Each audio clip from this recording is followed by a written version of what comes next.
నమస్కారం అండి. నేను మీ సాంబా సాయి కుమార్. ఈరోజు టాపిక్ వచ్చేసి workout or gym or walking or whatever it is. ఒక బిగినర్ చేయాలి అంటే అతను ఎటువంటి స్టెప్స్ మీద కాన్సన్ట్రేట్ చేయాలి.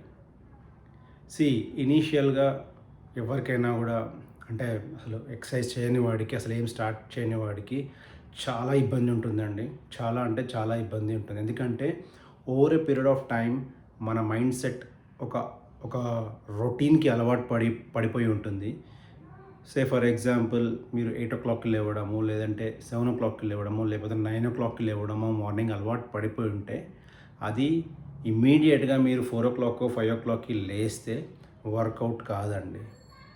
ఎందుకు అంటే మీరు ఒకరోజు 2 రోజులు ఆ మోటివేషన్తోని, ఆ జీల్తోని మీరు లేచి చేస్తారు. కానీ థర్డ్ డే, ఫోర్త్ డే ఏమవుతుంది అంటే మీరు ఆఫీస్లో ఉంటే మీకు మధ్యాహ్నం నిద్ర రావడం స్టార్ట్ అవుతుంది. మీ వర్క్ కొంచెం హ్యాంపర్ అవుతుంది ఇనీషియల్గా.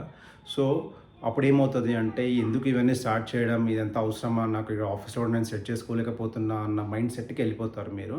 అప్పుడు ఒక 4 5 డేస్, 6 డేస్, 7 డేస్ తర్వాత మీరు మళ్ళీ ఆ 4 5 లేవడం వదిలేసి మీరు నార్మల్గా 8 8:30 what ever is your routine time, ఆ టైంకి లేవడం అనేది స్టార్ట్ చేస్తారు.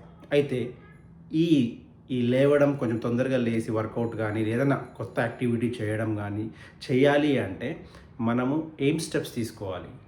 మోస్ట్ ఇంపార్టెంట్లీ ఏంటి అంటే ఫస్ట్ కేవలం 10 నిమిషాల ముందు మాత్రమే లేవండి. మీరు 8 లేస్తే 7:50 కానీ 7:45 కానీ లేవండి. ఒకవేళ 7 మీరు రెగ్యులర్గా లేస్తున్నైతే 6:45 కానీ 6:50 కానీ లేవండి. ఇలా 10 మినిట్స్ ముందు లేవడం అనేది కనీసం మీరు 15-20 డేస్ కంటిన్యూస్గా చేయాలి. 25 డేస్ పెట్టుకుందాం. Every 25 days you have to reduce 10 minutes. అంటే ఫస్ట్ మీకు 7 లేచినట్టయితే 6:45 లేవండి ఒక 25 డేస్. దాని తర్వాత 6:30 చేయండి దాన్ని. అలా 25 డేస్ చేసుకుంటూ వెళ్ళాలి. అప్పుడు మీరు ఒక టైం ఫ్రేమ్కి అలవాటు పడి ఫస్ట్ మీరు తొందరగా లేవడం స్టార్ట్ చేస్తారు. ఒకవైపు తొందరగా లేసారనుకోండి, లేచి ఏం చేయాలి అని చాలామంది క్వశ్చన్ చేస్తారు. What should I do? లేచి నేను ఏం చేయాలి? ఇది మేజర్గా ఏంటి అంటే మీకు కనుక లేచి ఏం చేయాలో తెలియకపోతే ఇమీడియట్గా మీరు మళ్ళీ పడుకోవడం అనేది జరుగుతుంది. Over a period of time మళ్ళీ బ్యాక్ రొటీన్కి వెళ్ళిపోవడం అనేది జరుగుతుంది. సో మీరు లేచి ఏం చేయాలి? వాకింగ్ చేయాలా, ఎక్సర్సైజ్ చేయాలా, డైట్ మీద కాన్సన్ట్రేట్ చేయాలా, లేకపోతే ఏం చేస్తే మీకు ఆ పర్టికులర్ రిథమ్ అన్నది స్టార్ట్ అవుతుంది అన్నది మీరు ముందే డిసైడ్ చేసుకోవాలి. అండ్ పర్పస్ అన్నది చాలా చాలా ఇంపార్టెంట్. పొద్దున లేచి నేను ఏం చేస్తాను? యోగా చేయాలా, వర్కౌట్ చేయాలా, వాకింగ్ చేయాలా, స్విమ్మింగ్కి వెళ్ళాలా, రన్నింగ్కి వెళ్ళాలా, ఏదైనా సరే, బట్ పర్పస్ అనేది క్లారిటీగా ఉండాలి. Over a period of time ఏంటి అంటే ఆ పర్పస్ అనేది మిమ్మల్ని లేపేటట్టుగా మీరు ప్లాన్ చేసుకోవాలి. And it will not happen immediately అండి. నేను వర్కౌట్ 2012 స్టార్ట్ చేశాను. స్టార్ట్ చేసే ముందు కనీసం ఒక 2-3 మంత్స్ కేవలం వాకింగ్ చేశాను. వాకింగ్ చేసి లైట్ స్ట్రెచెస్ అదంతా చేసుకొని దాని తర్వాత ఆ రిథమ్ అలవాటు పడ్డాక I started gym. And gym start చేసినాక అట్లీస్ట్ 90 డేస్ వరకు నాట్ ఈవెన్ సింగిల్ స్కిప్, అంటే ఒక్కరోజు కూడా డుమ్మా కొట్టలేదు జిమ్కి. డుమ్మా అంటే I don't know this Hyderabadi language. డుమ్మా అంటే అసలు నేను సెలవు తీసుకోలేదు ఒక్కరోజు కూడా 90 డేస్. ఒకవేళ కనుక అట్లా మీరు కూడా చేసినట్లయితే మీరు దానికి అడిక్ట్ అయిపోతారు. దాని తర్వాత మీకే అరే ఈరోజు జిమ్కి వెళ్ళలేదు ఆర్ వాకింగ్కి వెళ్ళలేదు అన్న ఫీలింగ్, ఒక అడిక్షన్ కైండ్ ఆఫ్ ఫీలింగ్ అన్నది మీ మైండ్ సెట్లోకి వస్తుంది. ఒక్కసారి ఆ అడిక్షన్ వచ్చిందనుకోండి ఇంకా లైఫ్ లాంగ్ పోదండి. Last day of the breath ఏం చేశాడో పలానా మనిషి సాంబా సాయి కుమార్ ఏం చేశాడు అంటారే, మార్నింగ్ జిమ్కి వెళ్ళాడు, అద్భుతంగా జిమ్ చేశాడు అన్న కాన్సెప్ట్ ఉండాలి. సో ఒక్కసారి మీరు డిసైడ్ చేసుకుంటే మీ పర్పస్ క్లియర్గా ఉందనుకోండి, అది లైఫ్ లాంగ్ చేస్తా అనుకుంటేనే మొదలుపెట్టండి. Be it gym, be it yoga, be it swimming, be it whatever may be the exercise. ఒకసారి డిసైడ్ చేసుకోండి, దాని తర్వాత దాని మీదనే ఉండండి till last breath of the day. మీరు ఆ పర్టికులర్ ఎక్సర్సైజ్ చేయాలి అని అనుకుంటేనే మీరు జాయిన్ అవ్వండి. మోస్ట్ ఇంపార్టెంట్లీ స్ట్రేట్ అవే జిమ్లోకి ఇయర్లీ ఫీజు కట్టి డబ్బులన్నీ తగలబెట్టకండి. Most of the people new year resolutions అని, బర్త్డే రెజల్యూషన్స్ అని, ఆ రెజల్యూషన్స్ అని, ఈ రెజల్యూషన్స్ అని స్ట్రేట్ అవే అద్భుతమైన షూస్ ఒక 10,000 పెట్టి షూ కొంటారు, ట్రాక్ కొంటారు, అది కొంటారు, ఇది కొంటారు. అండ్ ఇయర్లీ 1 ఇయర్ ఫీజు కట్టేస్తారు 15,000-20,000 అద్భుతమైన జిమ్లో అన్నీ చేస్తారు. 3 days, 4 days, 5 days, 6 days gone. ఆ మోటివేషన్ వెళ్ళిపోతుంది. ఒక్కటి గుర్తుపెట్టుకోండి, మోటివేషన్ అనేది ఓన్లీ సర్టన్ డేస్ కానీ సర్టన్ పీరియడ్ మాత్రమే ఉంటుంది.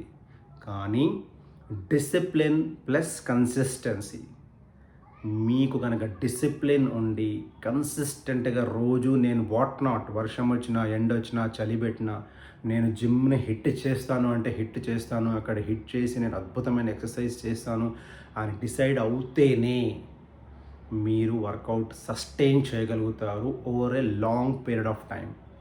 కేవలం పక్కవాడు ఏదో చెప్పాడు, సాంబా సాయికుమార్ ఏదో చెప్పాడు, లేకపోతే సంబడి ఎల్స్ ఏదో చెప్పాడని స్టార్ట్ చేశారనుకోండి, స్టార్ట్ అయితే చేస్తారు కానీ డబ్బులు తగలబెడతారు మీరు. ఎందుకు అంటే మీరు కన్సిస్ట్గా ఉండలేకపోతారు, డిసిప్లిన్ లేకపోవడం వల్ల మీరు అది లాస్ అవుతారు. ఒకవేళ డిసిప్లిన్ ఉండి నేను వాట్ నాట్ నేను హిట్ చేస్తాను 6 days of a week or 5 days of a week, decide చేసుకోండి మీరే. ఐఎమ్ నాట్ సేయింగ్ దట్కి మీరు ఏదో ఫాలో అవ్వని చెప్పట్లేదు, మీరే డిసైడ్ చేసుకోండి. మీకు మీరే రెస్పెక్ట్ ఇచ్చుకుంటే తప్ప ఇది జరగదు. మార్నింగ్ 6 o'clock లేవాలి అంటే ఆన్ డాట్ 6 o'clockకి లేస్తేనే మీకు మీరు డిసిప్లిన్ ఇచ్చుకున్నట్టు. మీరు 6 o'clockకి స్నూజ్ చేసి 6:10కి లేసారనుకోండి, you are not giving respect to your own self. ఇది self love, it is equal to self love and self respect. So మీరే డిసైడ్ చేసుకోండి, మీకు మీరే నేను 5 డేస్ వెళ్ళాలా, 6 డేస్ వెళ్ళాలా, 7 డేస్ వెళ్ళాలా అనేది మీకు డిసైడ్ చేసుకోండి. మోస్ట్ ఆఫ్ ద పీపుల్స్ నేను ప్రాపర్ డైట్ చేయట్లేదు, లేకపోతే నేను ట్రావెల్ ఎక్కువ చేస్తున్నాను, ఇవన్నీ రీజన్స్ అండి. నేను లాస్ట్ వీడియోలో కూడా చెప్పాను, ఎక్కడైతే రీజన్స్ ఉంటాయో అక్కడ రిజల్ట్స్ ఎక్స్పెక్టే చేయొద్దు మీరు. రీజన్స్ లేని చోట, రీజన్స్ దొరకని చోటనే రిజల్ట్స్ వస్తాయి, అద్భుతమైన రిజల్ట్స్ వస్తాయి. Blaming game not allowed, no one to blame. మీరు కనుక ఎప్పుడైతే బ్లేమింగ్ గేమ్ చేయకుండా రిజల్ట్స్ ఓన్లీ రీజన్స్ పక్కన పెట్టి రిజల్ట్స్ ఎత్తుకుతారో, అదేవిధంగా కన్సిస్టెంట్గా డిసిప్లిన్డ్గా యాక్షన్స్ తీసుకుంటారో డెఫినెట్గా రిజల్ట్స్ వస్తాయండి. And over a period of టైమే వస్తాయండి. ఇమీడియట్గా మీరు వెళ్ళేసి ఈరోజు ఒక వారం 10 రోజులలో లేకపోతే నెల రోజుల్లోనో కండలు రావాలి అంటే కండలు రావండి. దయచేసి గుర్తుపెట్టుకొని, ఒక చెట్టు మొక్క అంటే విత్తనం నాటాక చెట్టు అవ్వడానికి ఎంతైతే టైం పడుతుందో ఈ వర్కౌట్ కూడా అంతే అండి. It will take time, but you have to be consistent, you have to be discipline, you have to hit each and every day. Then డెఫినెట్గా మీరు ఒక అద్భుతమైన హెల్త్లోకి వెళ్తారు.